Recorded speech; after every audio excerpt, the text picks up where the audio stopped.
In on an engaging conversation between Mike and Travis. Travis has a friend who's looking to get married and has a few questions. Let's listen and see if we can learn a thing or two.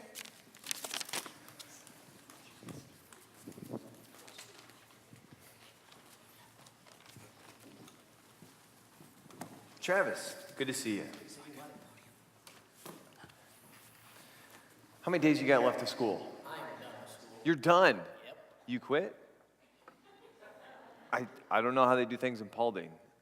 Fair enough. No. This Wednesday? Yeah. Wow. So you're working at the cow farm full time? Yeah. Good deal. I feel bad for your mom and the laundry.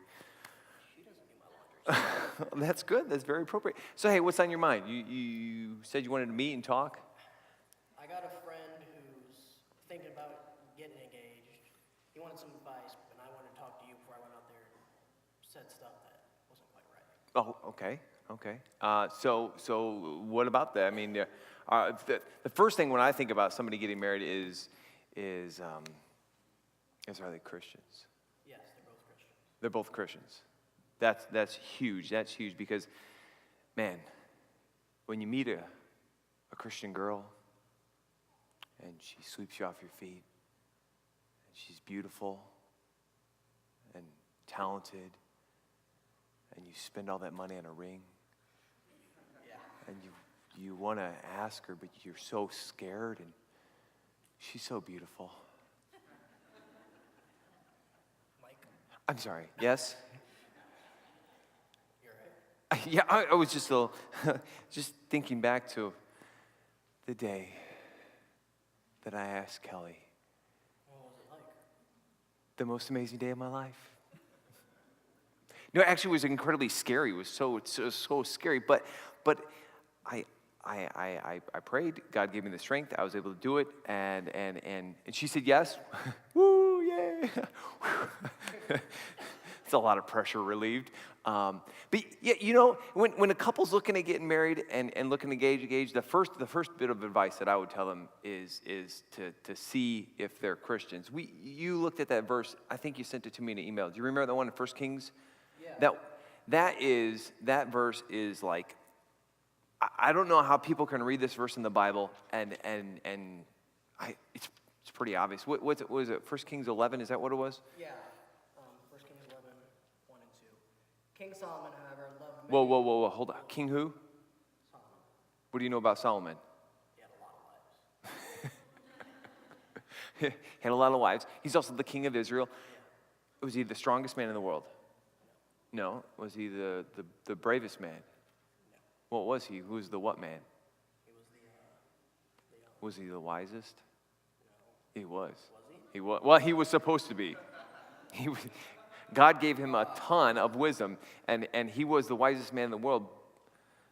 But you got it on that. You nailed it on the head. He had a ton of wives. He totally messed that part up. He's the wisest man in the world, but his weakness was women.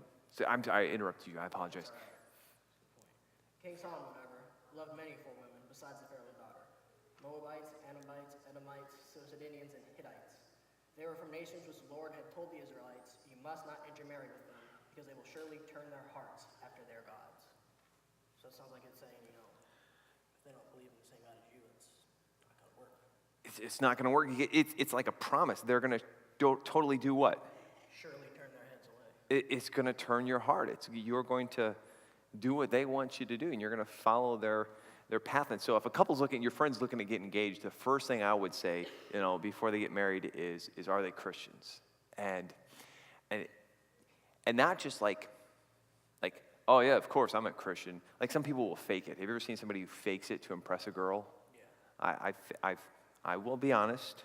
I faked it. I knew nothing. You took this really far. I did. I she's seen through my lies by now.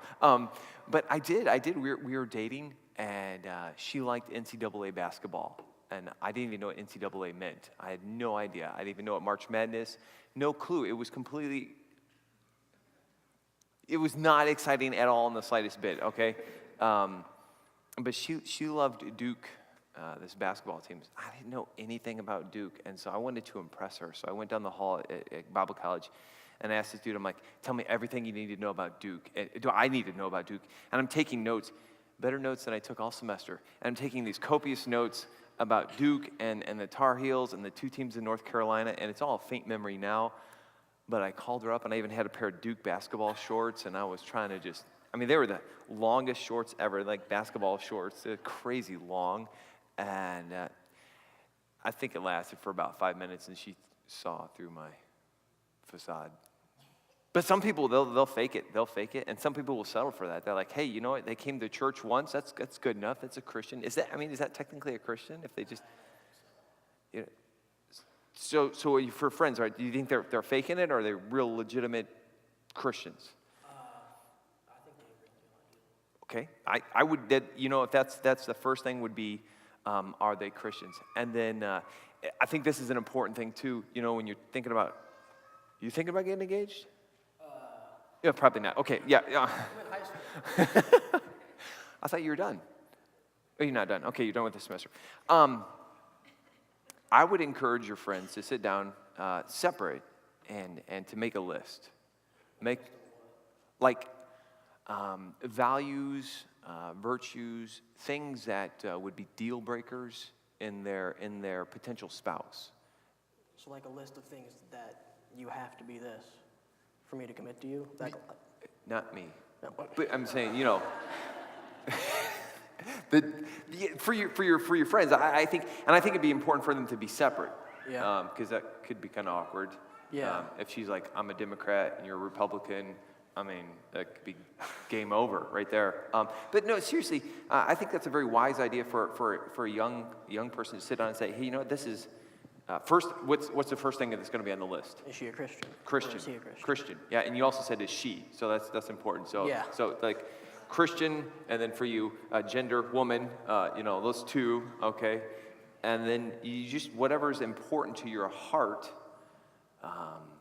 That they're committed to Christ and they're committed to me, and you make that list and you don't compromise from that list, because if you compromise, you're going to be spending a lifetime committed to someone you've compromised on, and this character trait, they're like, I can overlook that. It's probably not going to get better. All right. So, and I think, well, do you think old married people like myself, Should they have a list? what do you think? I don't see why it would hurt if you sat down and had a list of things you want to see your spouse giving to you. Sweet.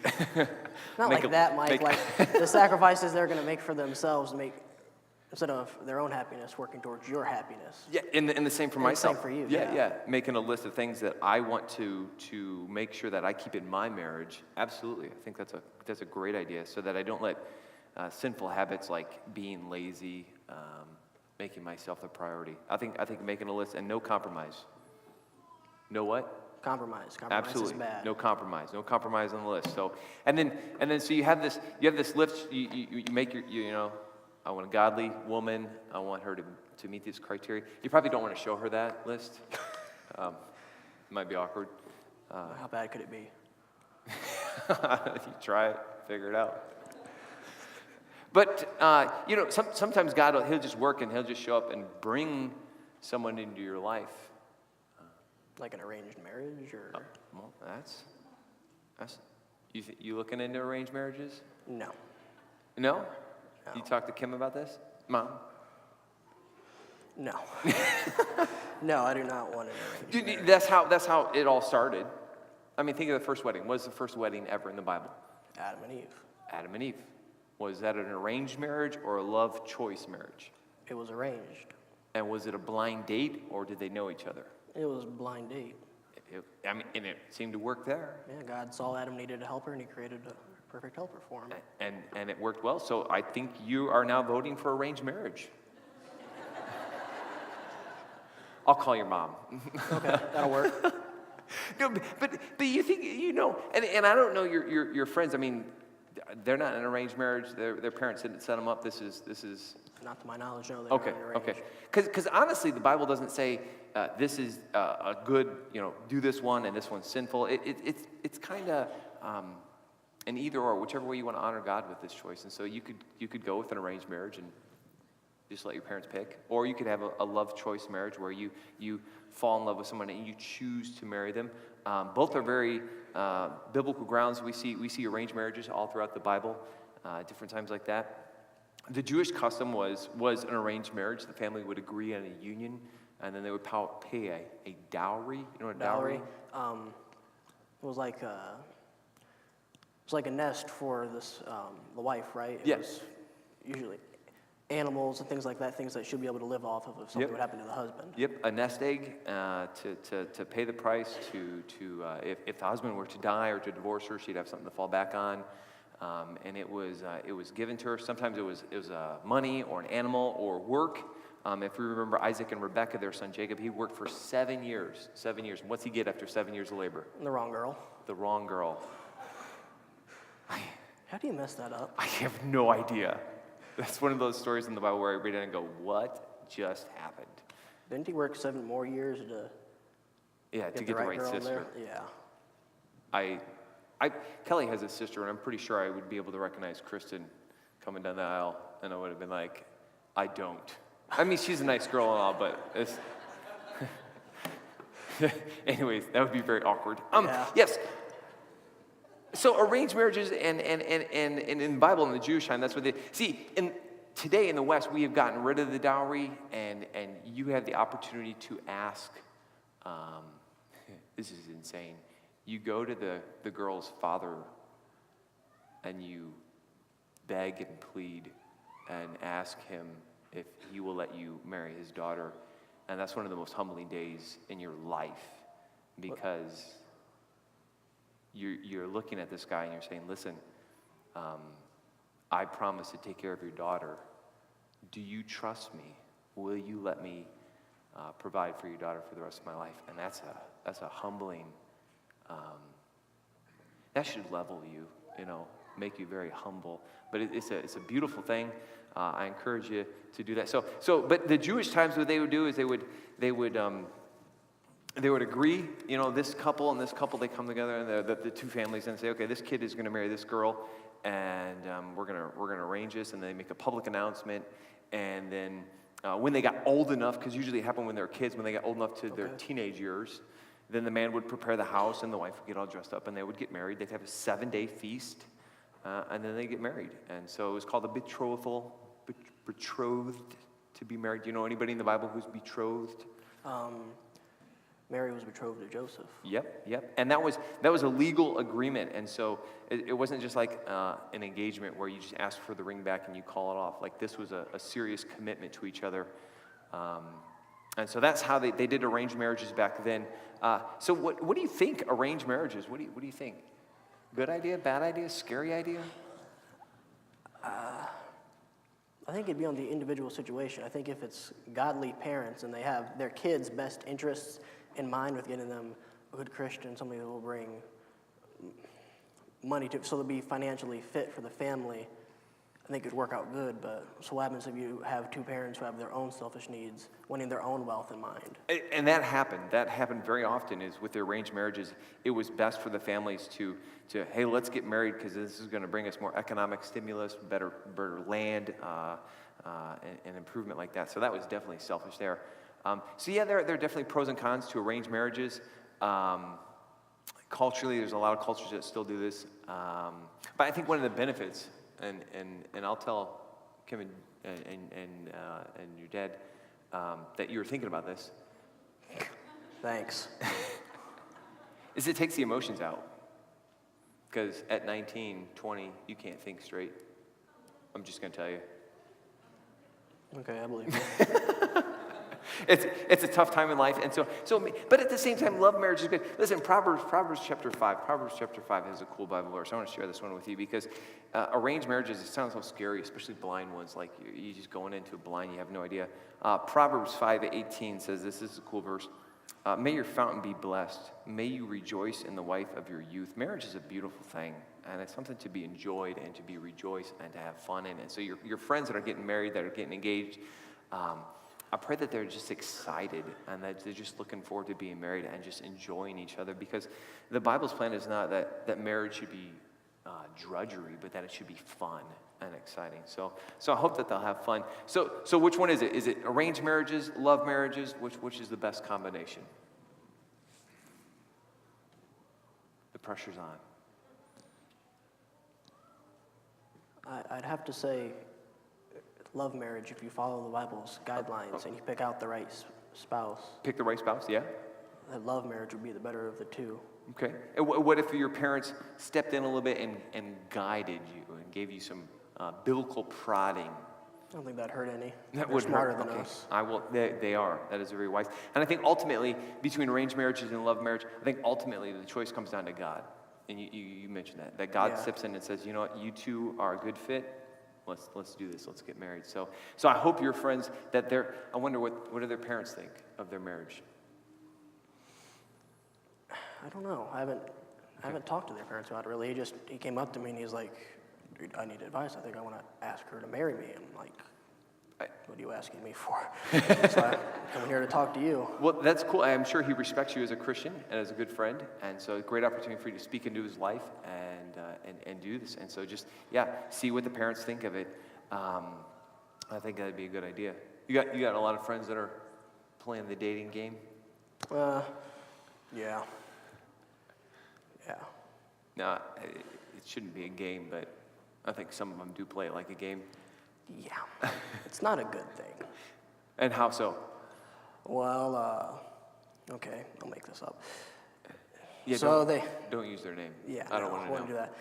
And going good, it's all happy, la la la la la. And then they break up and they hate each other and everything. And then 3 days later, they got either back together or they're with somebody different. It's like, what the heck?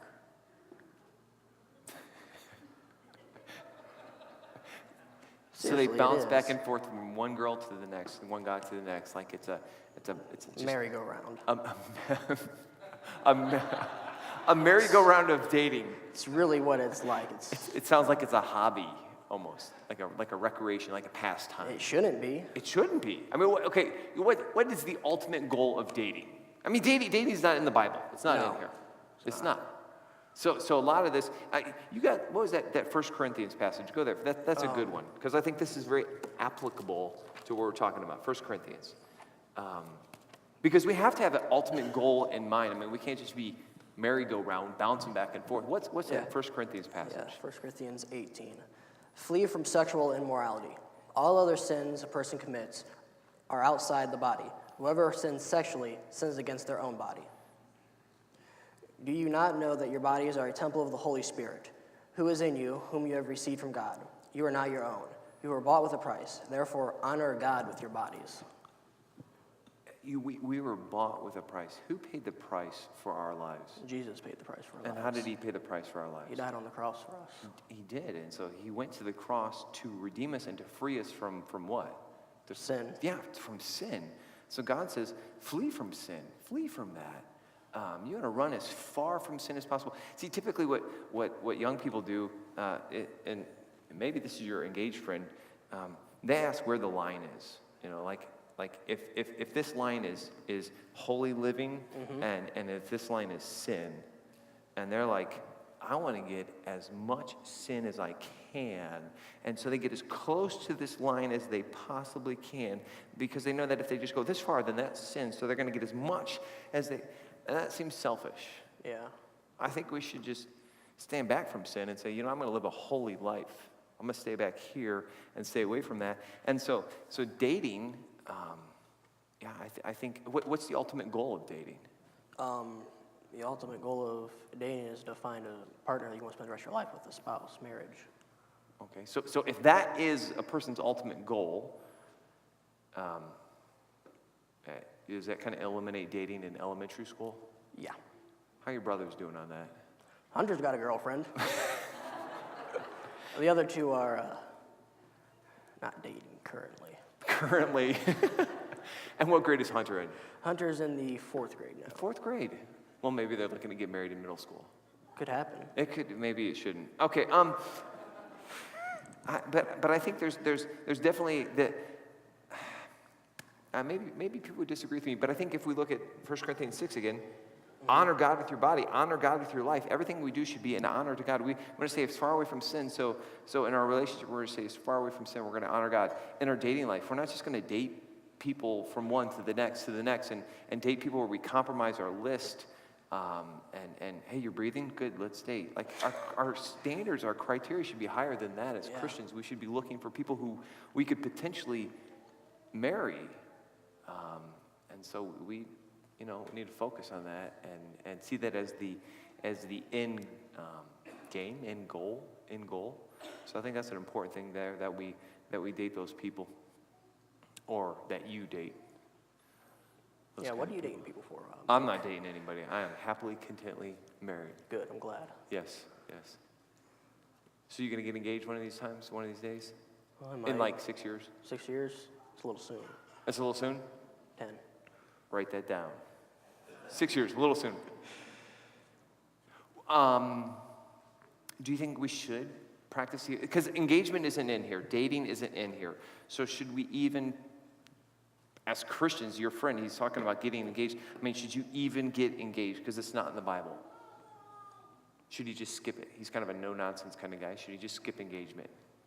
I don't think that'd work too well, would it? I mean, if you use that engagement time to plan for your future, isn't that what the point of engagement is, to plan for the life you're going to have together? That is, if people were taking notes, they should write that down. That's a massive shift in the view of engagement in our culture today. What do most people take the time of engagement? Oh, will you marry me? Yes, I'll marry you. I love you. Okay, we're going to be engaged for 9 months. We're going to get married on this day. What do they normally take that 9 months to do? Plan for the 1 hour they're going to spend in the church. If it's at a church. Yeah. They plan for 9 months for a 20-minute ceremony. All this time and this effort and this focus is all on one day, a magical day. And you said there should be a shift between planning for a wedding day and planning for a what? For a life together. I mean, because if you're planning for, okay, that 20 minutes is up, now what are you going to do? You need to plan this out. I think that's a huge, incredibly important opportunity for you to tell your friend that. Like if he's going to get married, great. See if he's going to get engaged, good. But encourage him to use that time, pre-marriage counseling, to really talk about finances, talk about kids, talk about what their future is going to be together, to use that as an opportunity to plan for their lives together, not as an opportunity to pick out what kind of paper we're going to print the invitations on. Okay, cool, that's important, but it's completely irrelevant in I don't even know what color our invitations were. I have no idea. Because, I mean, it's important-ish, but planning for your life together, that's the most important thing for that engagement period. So I think if he could do that, I think that would really, really help him out in the long run. So you think you got enough stuff? I think I'll be able to get him good and started, yeah. Give him some good biblical direction. I think that's good, because if we're gonna have a lifetime of a successful marriage where two people are committed to Christ and committed to serving each other, I think the engagement opportunity is a great opportunity to make sure that they are truly a Christian, truly someone who's serving Christ and wants to better them, better their life. I think you'll do good. All right, thank you. All right, man. I'm going to pray, and then you have a wonderful day. You too. God, we thank you. And we thank you for Travis, for his friend, his friends, his brothers. And I pray for his influence in their lives. And God, I pray that you will help them to see the value and the importance of marriage. I pray that they will use engagement as a time to prepare for a lifetime of commitment to you and to each other. I pray for us, for myself, God. I pray for my marriage, that you help me to each and every day to love you and to love my wife more and more. We love you, Lord. In the name of Jesus Christ we pray. Amen. Amen. All right, man. You got to go to work today? Nope, not today. You got the day off? Heck yeah. Good deal. Have a good day. We'll see you later, Travis. All right.